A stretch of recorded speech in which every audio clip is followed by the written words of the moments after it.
Assalamualaikum warahmatullahi wabarakatuh.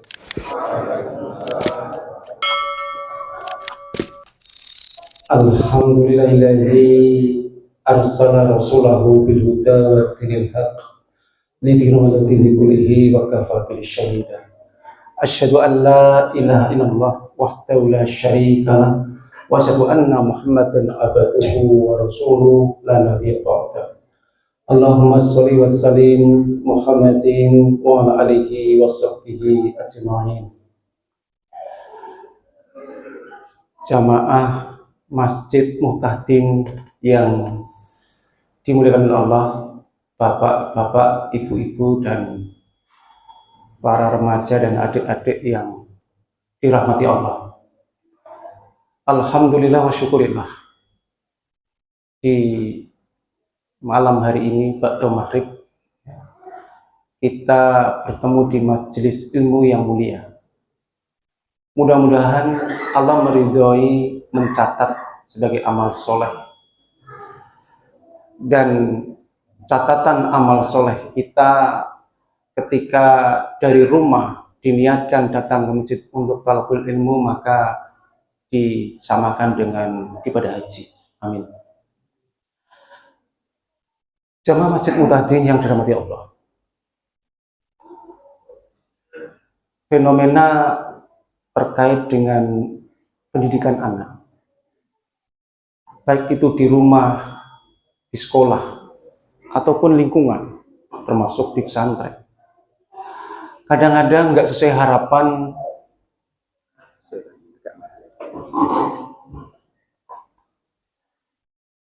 Kadang-kadang nggak sesuai harapan sebagaimana yang kita impikan. Ya, memang banyak masalah, tapi paling tidak fenomena yang mencuat yang cukup viral kali ini terkait dengan masalah bullying atau perundungan. Bullying yang terjadi di SD, SMP, SMA, ya, anak-anak itu bukannya menurun tapi meningkat. Nah, tentu ini masalah yang serius, ya. Karena masalah ini sampai mengakibatkan depresi, stres, bahkan sampai bunuh diri. Ya. Dari data KPAI, ya, dari Komisi Perlindungan Anak Indonesia, menunjukkan data dari bulan Januari sampai November itu ada 2000 lebih, 2057 yang melaporkan, ya, baik itu bullying terkait dengan fisik, psikis, ya, bahkan sampai 25 kasus bunuh diri. Ini kemudian dari data itu akibat depresi dari bullying. Jadi kalau kita mungkin sering lihat berita di sosmed, ada anak dipukuli, dihajar, tapi tempatnya nggak jelas, itu salah satunya. Khususnya dari pendidikan, dari catatan bidang pendidikan ada 1801, ya, itu yang mengadukan kasus bullying di sekolah. SD 26%, kemudian SMP 25%, kemudian SMA 18% lebih. Sementara dari FSGI, dari catatan forum guru itu mencatat sampai 50% lebih itu justru anak SMP. Namun dari asesmen nasional Kemendikbudristek mencatat 24% lebih, ya, siswa berpotensi mengalami bullying, dan 55% itu fisik, yang verbal 25%. Contoh-contoh banyak sekali, ya. Ya, yang kemarin pilar di SMA 72 Jakarta itu SMA negeri itu sampai karena sering dibullying, kemudian beritanya sampai melakukan aktivitas nekat bom itu. Kalau yang terbaru saya dapat tadi dari Detik.com itu 16 November hari Ahad itu beritanya, mungkin peristiwanya masih bulan November. Itu bullying di Tangerang Selatan, Tangerang Selatan. Bullying fisik ya, diajak temennya fisik ya, ya sering dipukul temennya dan sebagainya, sampai masuk rumah sakit dan tewas.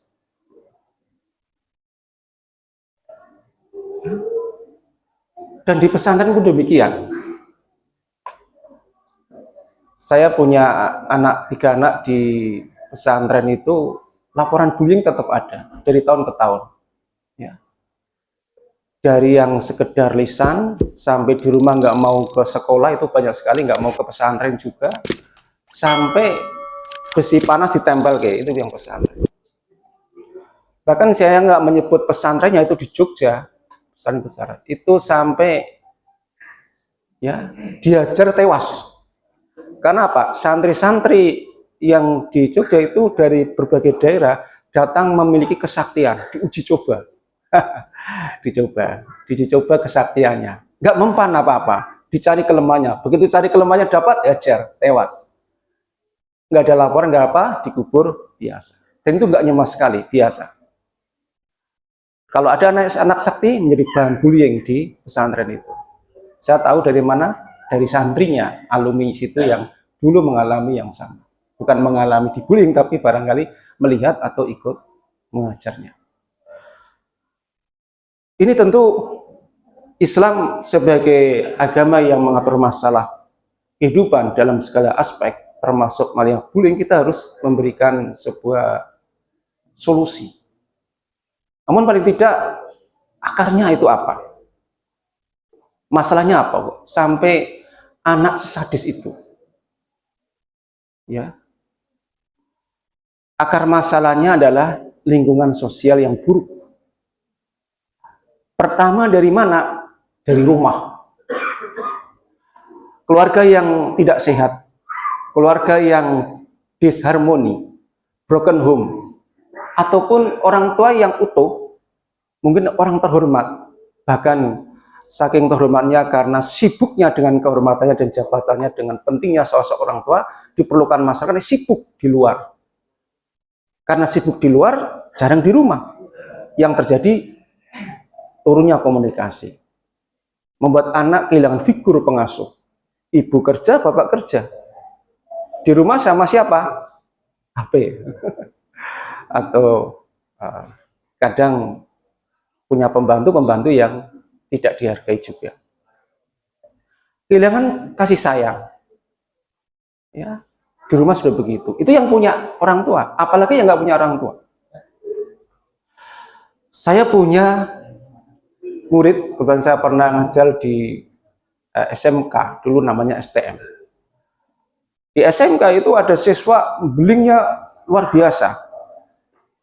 Suka pacaran, duduk di depan sama pacarnya, dipisah nggak mau, dinasihati marah, gurunya ditantang, wah luar biasa. Kalau sekolah sering tidur, nah, gitu. Ini broken home.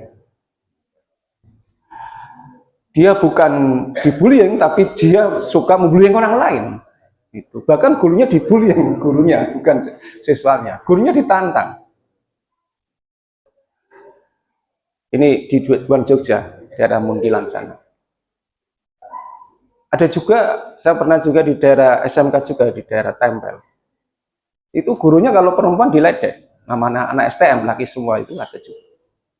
Bullying itu bukan sama siswa, guru pun dibully juga. Ditantang kelahi, kalau perempuan digoda, naudzubillah. Ketika saya teliti, saya lihat anak itu ternyata broken home. Dia lahir tanpa ayah, diasuh oleh ibunya, naudzubillah. Guru sudah angkat tangan, nggak bisa nangani, dinasihati susah. Akhirnya dikeluarkan. Yang satu juga, yang suka goda gurunya, sama, broken home juga. Dititipkan ke dukun. Nah, saben malam diajak kungkum di sungai. Nah, di sekolah pamer kesaktian. Nah, ya. Jadi rumah ini sebagai madrasah, sebagai sekolah. Apalagi ibu ya yang ada di belakang, madrasahullah. Ayah apa? Ayah kepala sekolahnya di rumah. Allah yang punya bertanggung jawab terhadap ibu untuk mengatur ibu, sementara ibu yang paling bertanggung jawab terhadap anak. Karena ibu menjadi kunci terhadap bagaimana masa depan anak itu terkait dengan karakter, terkait dengan kepribadian. Ketika di rumah nggak mendapatkan kasih sayang, dia keluar rumah. Ini masalah juga. Ketika keluar rumah bukan mendapatkan solusi, namun mendapatkan ruang sosial yang toksik atau racun juga. Bahkan ejekan, kekerasan. Apalagi kalau di media, bagaimana dengan game dengan kekerasan, film-film pendek dengan kekerasan, anak sudah kehilangan empati, anak kehilangan rasa kasih sayang. Apalagi sering ada konten-konten merendahkan orang lain, lawak-lawak yang digemari, lawak yang suka melecehkan orang lain. Kadang lawak itu menjadi tuntutan, menjadi idola. Padahal lawaknya suka menghina orang lain. Orang ingin ditertawakan dengan cara menghina orang lain itu haram. Ditambah lingkungan begitu, lingkungan sekolah juga demikian. Kekerasan di sekolah, ketika cari solusi, yang terjadi justru diberi stigma, oh anak itu lemah, anak itu cupu. Bukannya dicari solusi, malah yang dibully itu yang disalahkan. Pelaku tidak mendapatkan efek jerah. Perundungan berulang lagi. Belum lagi ketika sudah ke ranah hukum. Tidak sedikit kalau yang bully itu anak pejabat, bebas. Ya. Jadi bullying itu juga masalah sosial dan masalah serius agama. Bahkan termasuk dosa besar. Allah Subhanahu wa taala mengingatkan. Bismillahirrahmanirrahim. Ya ayyuhalladzina amanu la yashar qaumun min qaumin asya'a yakunu khairam minhum. Wahai orang yang beriman, janganlah satu kaum mengejek kaum yang lain. Boleh jadi yang diajak itu lebih baik daripada yang mengejek. Dalam ayat Hujurat ayat 11 ini, ayat 11 surat Hujurat ini, Ibnu Katsir menjelaskan bahwa segala bentuk penghinaan, ya, itu termasuk perbuatan merendahkan orang lain, hak hukumnya adalah haram. Siapa yang mau direndahkan? Sakit. Nanti di akhirat dia akan ditagih itu. Ya. Jangan dikira kita itu bebas di dunia ketika kita sudah genap puasanya, genap sholatnya, tepat waktu. Sedekahnya luar biasa. Tapi tidak sedikit orang dihina, nanti di akhirat akan menuntut. Entah itu kehormatan atau darah. Dia akan tercegah pintu surga gara-gara dia melakukan perundungan atau bullying. Baik itu SD, baik itu yang sudah balik terutama, anak SMP atau SMA, termasuk orang tua.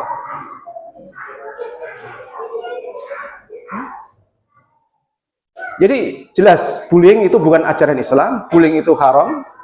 Ngelawak boleh, tapi ngelawak yang tidak merendahkan. Ya. Ya. Oleh karena itu, paling tidak ada 3 aspek yang perlu diperhatikan untuk menjadikan perhatian. Ya. Yang pertama, urusan bullying itu keluarga harus menjadi madrasah pertama. Wabil khusus ibu madrasah ula, ayah kepala sekolahnya. Ya. Islam menempatkan keluarga itu sebagai benteng utama untuk membentuk kepribadian, untuk membentuk karakter, untuk membentuk akhlak. Ya. Itu yang harus ya menjadi perhatian. Orang tua tidak cukup memberi nafkah selesai, tapi kewajiban orang tua mendidik. Tanggung jawab orang tua bukan hanya nasi, lauk, sayur, dan buah dan pakaian, tapi tanggung jawab orang tua sampai di yaumul akhir adalah apa yang diajarkan kepada anaknya. Nabi-nya orang Bani Israel, ayahnya Nabi Yusuf, siapa namanya? Ayahnya Nabi Yusuf?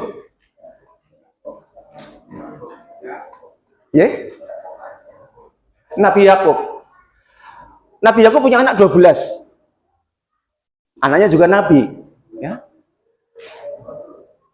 Menjelang ajalnya, itu diabadikan di Al-Quran. Dia bukan menanyakan tentang hasil kerja kekayaan anaknya, tapi memastikan bahwa dia nanti di akhirat tidak dituntut gara-gara anaknya tidak memiliki keimanan ataupun akhlak yang mulia. Ketika anaknya berkumpul di depan Nabi Ayub alaihissalam, Nabi Yakub alaihissalam, apa yang ditanyakan? Ya, apa yang kau sembah setelahku, enak? Ya. Artinya apa? Memastikan apakah hasil didikan Nabi Yakub masih bisa, ya, diyakini dan dijalankan. Apakah mereka masih menyembah? Apakah mereka masih sholat? Apakah mereka masih melakukan apa yang selama ini diajarkan oleh Nabi Yakub? Itu menjelang kematian. Nabi Yakub seakan-akan dia tidak bisa mati dengan tenang kalau tidak ada jawaban yang tepat. Dan jawaban itu pun diabadikan. Jawaban anak-anak Nabi Yakub, saya menyembah Tuhannya, ya, dari kakek Ibrahim, ya, jadi dari kakek dan ayah Yakub. Dan saya tidak menyekutukan itu dan mengikuti syariatnya. Sederhana, tapi itu menjadi kunci bahwa Nabi Yakub telah selesai tugasnya. Inilah di rumah kita harus betul-betul memastikan. Ya. Jangan sampai orang tua datang ke masjid, anaknya dibiarkan tidur. Ya. Kalau kita datang ke masjid, sementara kita nyaman dengan kajian dengan para ustadznya, atau kita sholat jamaah dengan tenang dan zikir, anaknya dibiarkan bangun jam 7. Jangan dikira nanti di akhirat dia akan nagih, minta pertanggungjawabkan, anaknya tidak merasa diajari untuk sholat jamaah atau diajari untuk datang ke masjid. Sebelum dia balik, orang tua punya kewajiban mengajak. Bahkan kalau 10 tahun, Rasulullah mengajarkan untuk dibolehkan memukul. Kalau di bawah 10 tahun, masih bisa digendong, dicengkiwing. Kalau 10 tahun masih bisa. Sampai SD kelas 6 masih bisa, dibopong, taruh motor, bawa masjid masih bisa. Terutama subuh. Saya lihat subuh jarang ada anak, dibiarkan. Kadang ben mesake. Apa enggak kasihan nanti kita masuk neraka gara-gara kita tidak pernah mengajarkan subuhan?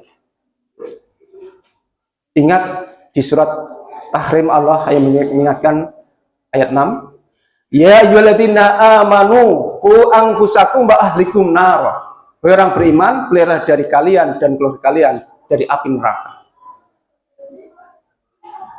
Imam Ali bin Abi Thalib radhiyallahu anhu menafsirkan ayat itu dengan kalimat alimuhum wa addibuhum, ajarilah dan didiklah mereka, anak-anak itu. Jadi jelas, untuk memelihara dari api neraka, seorang ayah harus mengajari istrinya, seorang istri harus mengajari anaknya. Seluruh isi rumah tanggung jawab ayahnya. Namun kalau seluruh isi anaknya juga tanggung jawab istrinya. Di akhirat nanti saling menuntut, tidak mau disalahkan. Istri yang salah, cari ayahnya, suaminya. Anak yang salah, cari ibu dan bapaknya.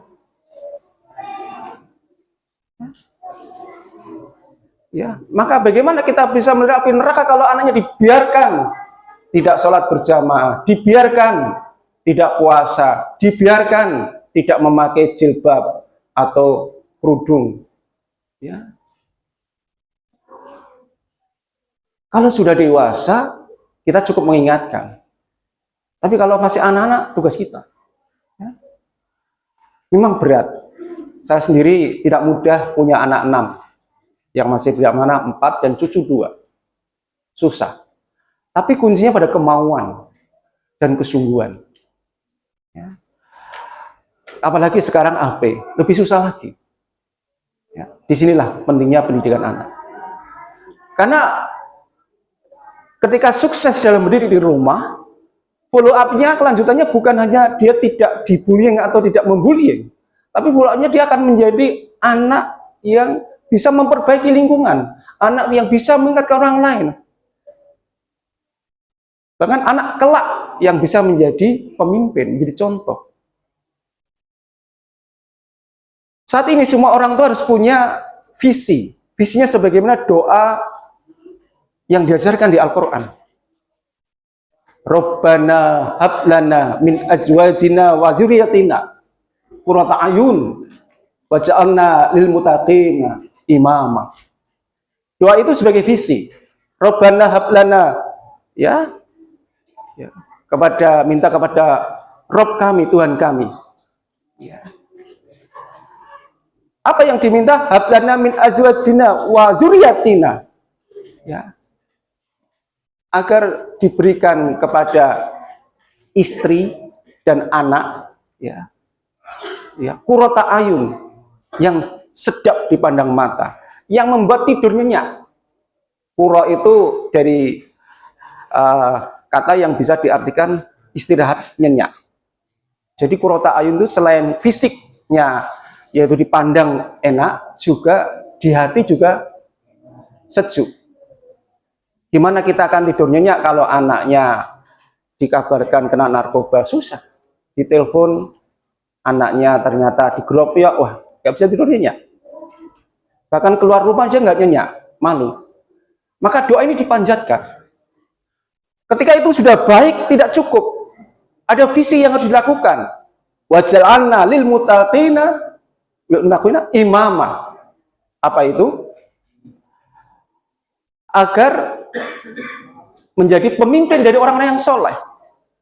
Ya loh, jadikanlah ya menjadi pemimpin orang yang soleh. Jadi kita itu berdoa kepada Allah, juga kepada keluarga kita, anak dan istri, menjadi pemimpin orang yang soleh. Jadi kalau pemimpin orang soleh, bukan hanya memperbaiki dirinya, tapi memperbaiki orang lain. Jadi itu visi. Nah, doa itu kita panjatkan.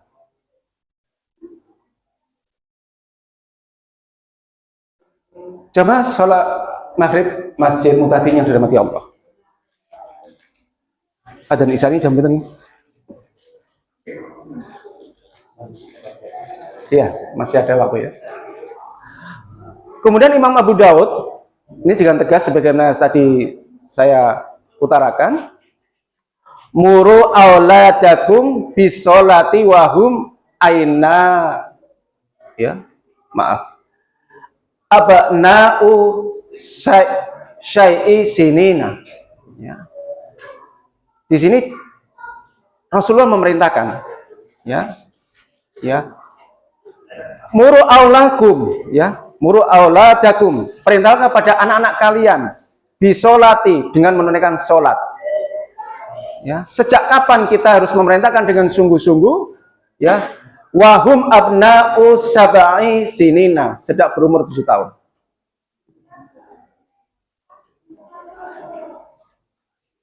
Dan tidak kalah pentingnya, kita harus dengan kasih sayang. Orang tua harus menyayangi anak, dan anak harus didik menghormati orang tua. Itu penting. Itu bukan indah dilihat, enak didengar, namun itu adalah bagian dari ibadah yang berpahala. Sebagaimana yang diminta oleh Rasulullah SAW, laisa minna malam yarham, ya, sa'irona wayufakir kabirona. Bukan termasuk golongan kami yang tidak menyayangi yang lebih muda dan tidak menghormati yang lebih tua. Kalau rumah itu selesai, saya singkat saja. Yang kedua adalah sekolah. Di sini sekolah itu harus dipastikan sekolah yang betul-betul sungguh-sungguh untuk membentuk kepribadian Islam. Memang susah. Tidak setiap sekolah. Di alam yang dunia sekuler ini, di berbagai belahan dunia, pendidikan juga sekuler. Kurikulum juga sekuler. Maka harus jeli. Mana betul-betul yang menempatkan akhlak, adab, karakter, lebih tepatnya kepribadian Islam sebagai tujuan utamanya. Ya. Ya. Dan untuk memiliki kepribadian itu butuh ilmu. Orang yang memiliki akhlak yang mulia itu ada ilmunya. Bagaimana menghormati guru, menghormati orang tua, menghormati sesama, termasuk bagaimana yang lebih muda, itu ada ilmunya. Dari mana ilmunya? Dari sekolah. Ya. Sekolah bukan hanya sampai pada tingkat tahu, sampai pada tingkat takut melanggar. Siapa yang takut melanggar, itulah ulama. Maka dididik untuk menjadi sosok-sosok ulama. Itu orang yang takut kepada Allah. Siapa yang takut kepada Allah? Para ulama. Jadi orang yang semakin tinggi ilmunya itu semakin takut kepada Allah. Itu yang seharusnya. Sebagaimana firman Allah, innama yashallaha min ibadihil ulama. Sesungguhnya orang yang paling takut kepada Allah di antara hambanya adalah para ulama. Disitulah di sekolah perlu menanamkan adab, akhlak, ya, syariah, sehingga tumbuh empati sesama, menciptakan lingkungan belajar. Guru bukan sekedar mengajar, tapi harus menjadi teladan, harus menjadi contoh.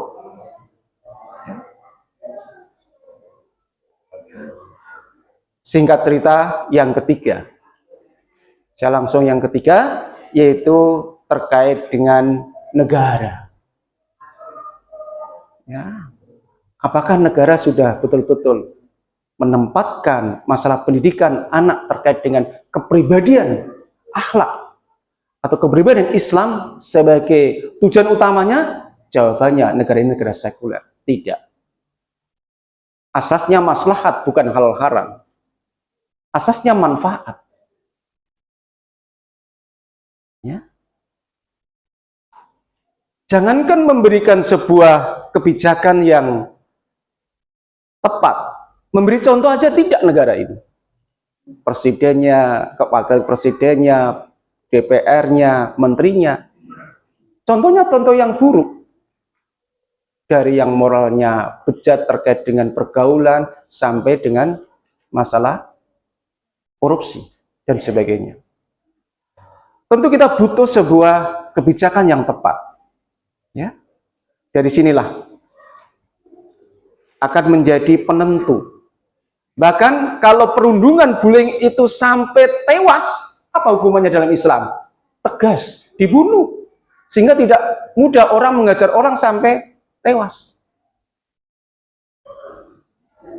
Di surat Al-Isra ayat 33 menegaskan wala taqtulun nafsal, ya, wala taqtulun nafsal lati haramallah. Janganlah kalian membunuh jiwa yang telah Allah haramkan dibunuh. Tegas, ada ketegasan dari kebijakan negara terhadap pelaku-pelaku bullying. Ketika mereka melakukan sampai membunuh, ya dibunuh. Ketika sudah dianggap balik, dewasa, bukan anak-anak. Itu siapa yang punya hak negara? Sekolah nggak punya, partai nggak punya, ormas nggak punya, negara. Ya, jadi ada kisos. Ya ayyuhalladzina amanu kutiba alaikumul qisas fil qatl. Orang beriman diwajibkan kisos terhadap pembunuh. Bullying kalau sampai terjadi pembunuhan, baik sengaja atau nggak sengaja, harus ada kisosnya. Lantas bullying itu yang marak, ya. Kalau boleh itu seperti lingkaran setan. Karena maksudnya keluarga ada orang tua dulu di sekolah dulu juga masalahnya sama, gurunya nggak beri contoh.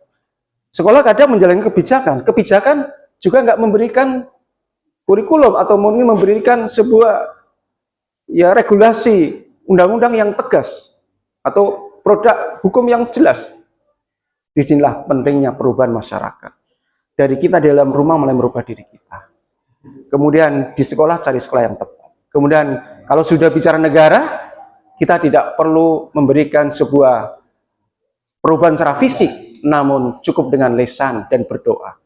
Dengan terus-menerus mengoreksi para penguasa agar mengambil Islam sebagai solusinya, agar mengambil Islam sebagai solusi untuk mendidik anak, agar mengambil Islam sebagai solusi untuk menghukum kejahatan. Karena Islam itu juga mengatur negara. Dan filosofi pendidikan itu jangan selalu ditanamkan dengan materi, keberhasilan dengan gelar doktornya, profesornya, keberhasilan dengan predikat sebagai dokter, sebagai profesor, sebagai panglima, sebagai jenderal, atau sebagai bupati, kadang seperti diangkat, dibesar-besarkan. Ngapain kalau itu tidak punya keberadaan yang baik? Dokter cabul, polisi, koruptor, dan sebagainya. Harus ditanamkan kepada semua masyarakat, terutama dari pejabat, untuk mengangkat kepribadian Islam sebagai tujuan utama dalam pendidikan. Bukan pendidikan yang sekuler. Ingat, yang paling utama bukan sebuah kemuliaan materinya sebagaimana Nabi Yakub alaihissalam. Allah menempatkan yang paling mulia siapa? Inna akramakum indallahi atqakum. Yang paling mulia di sisi Allah adalah yang paling takwa, atqakum, yang paling takwa. Bukan yang jabatannya banyak, gelarnya banyak. Jamaah Masjid Muhtadin yang dirahmati Allah, penting kita harus memandang sesama muslim itu tidak boleh kita sakiti. Sesama muslim itu sebagai saudara. Menyakiti sesama muslim haram.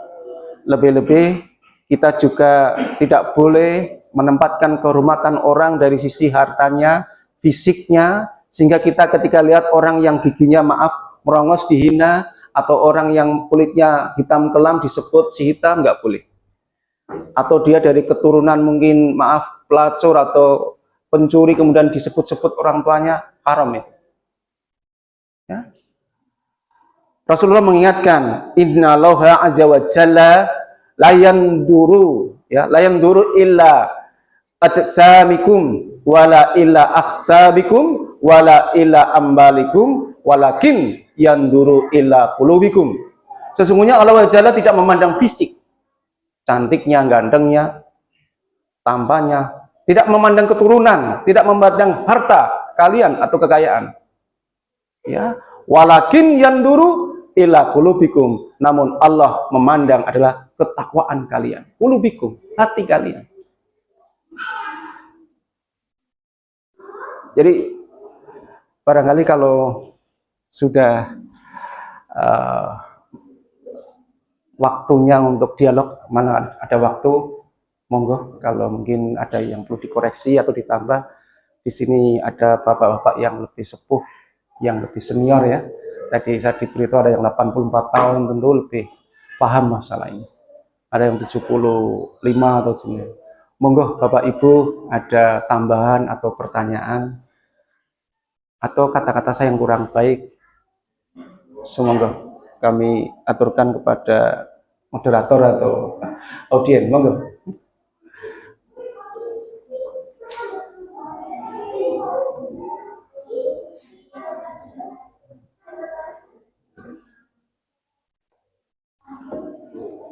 Adzan.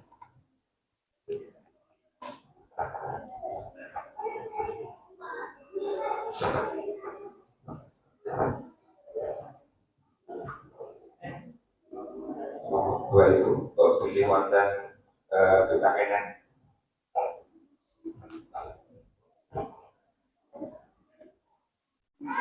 Kabarnya benar tadi. Nggih, nyumbang punten.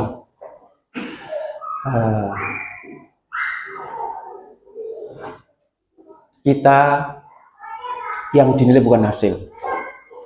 Boleh jadi kita gagal mendidik anak, namun yang dinilai oleh Allah itu usaha kita. Boleh jadi kita berhasil, namun jangan bangga. Ya, kalau meninggalnya kita, yang kita banggakan kita istiqomah. Jadi yang paling penting adalah ada azam, ada niat yang kuat untuk bagaimana merubah yang tidak baik menjadi baik, yang baik menjadi lebih baik. Baik itu istri kita atau suami kita, lebih khusus kepada anak-anak kita, termasuk lingkungan. Ketika kita sudah punya azam usaha ke sana, itu yang akan dinilai oleh Allah. Insya Allah kita selamat dari tuntutan dari keluarga kita. Ketika kita sudah bersungguh-sungguh, hasilnya Allah yang memberikan.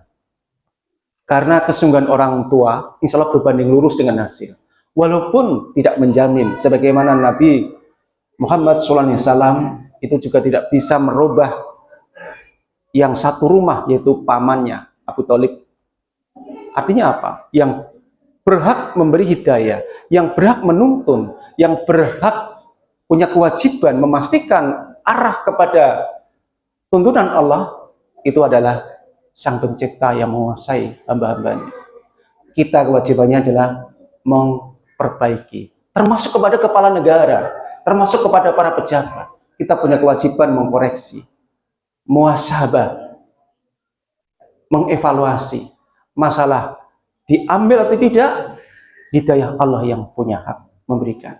Insya Allah dengan kesungguhan akan terwujud apa yang kita harapkan. Kita akhiri langsung dengan doa kafatul majlis. Subhanaka wa bihamdika asyhadu an la ilaha illa anta astaghfiruka wa atubu ilaik. Wassalamualaikum warahmatullahi wabarakatuh.